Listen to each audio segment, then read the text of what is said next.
Hello, my name's Philip Coleman. I'm the Service Development Manager from the National Association of Child Contact Centres. Let's spend a few moments together looking at some of the different types of child contact.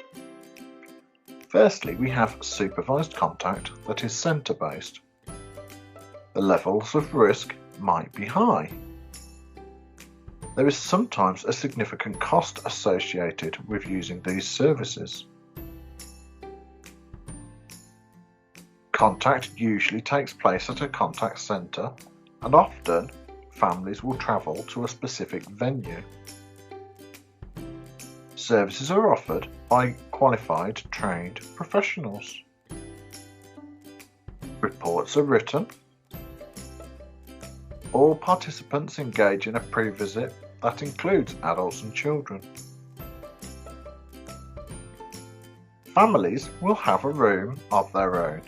This will be private space whilst they're having their contact together. Direct one-to-one supervision is required for all families. Families might have a range of complex needs. The child might not have seen a parent for a long time.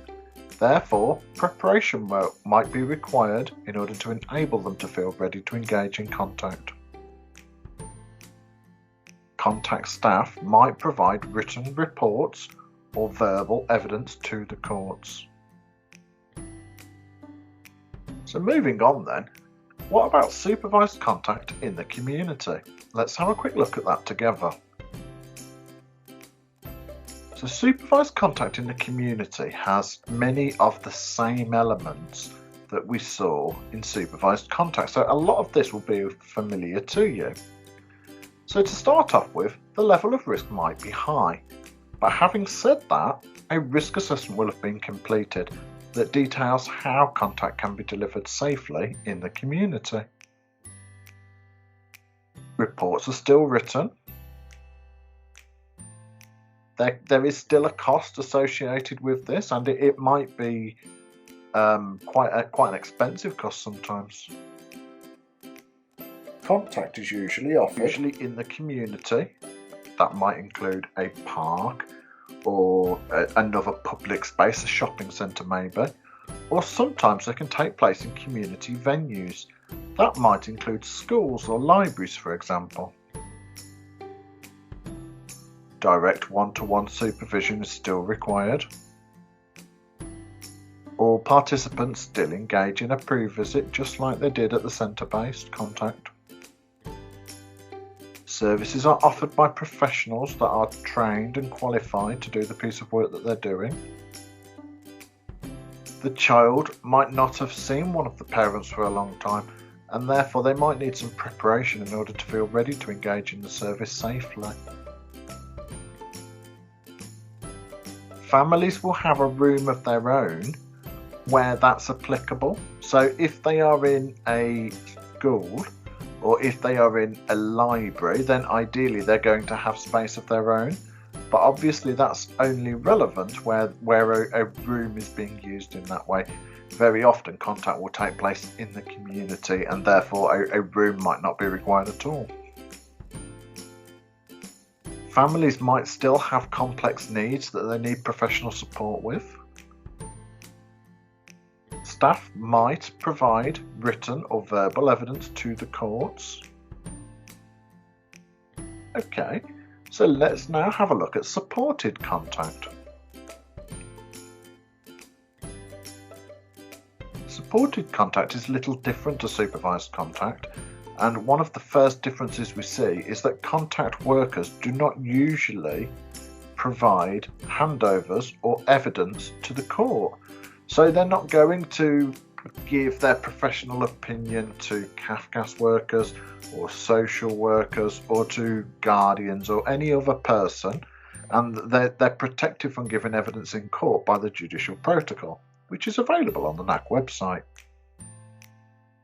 Written information, including observations, are not usually shared.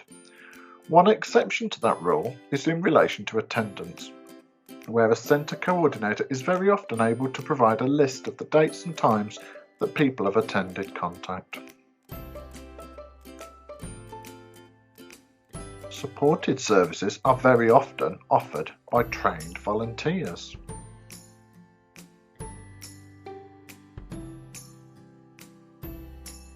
With supported contact, there will not usually be significant gaps in contact before arriving at the centre.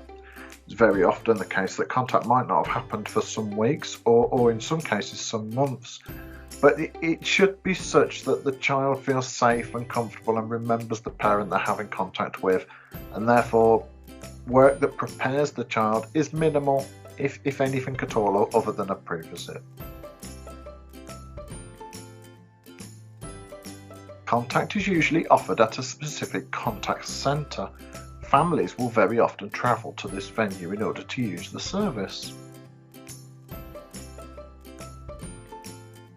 Families' needs are usually less complex than we might see at a supervised centre, and therefore we would expect to see them to move on within 3 to 6 months of starting their time at the centre. There are some costs associated with supported contact, but these are usually less excessive than we might see at other services.